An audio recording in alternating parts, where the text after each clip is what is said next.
Goedemorgen, het wie een dag met zonneschijn, maar er kwamen ook nog bijen voor. Want het wie natuurlijk de oergangsdag naar een beter waartype. Want het ziet er goed uit voor het weekend. Het wordt een fantastisch weekend met een heel soort zinnen.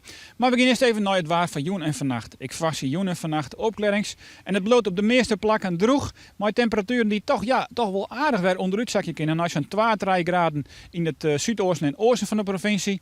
En zo'n 6 graden aan de kust. Dan morgen. Morgen hebben we een dag waarbij er toch in eerste instantie redelijk wat bewolking van komt. Ik denk wel dat het op de meeste plakken droog blijven zal. Of het is misschien heeguit een beetje lichter rein. Maar in de rest van de middag komt stadig gewoon de zinnen erbij. En dan zullen de temperaturen te lezen komen om de 10 of 11 graden. Daar bestaat er een matige en vrij krachtige wind. En die komt uit het zuidwesten.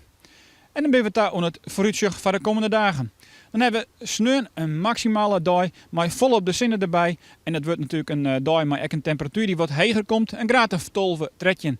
En dan hebben we x9 een dag waarbij de zinnen heel goed te vast komt. Misschien een licht beetje hogere bewolking en een temperatuur van 13 graden.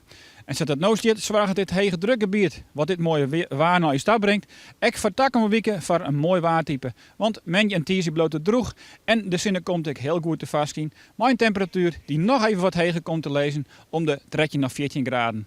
Nog een hoffelijke jong verder.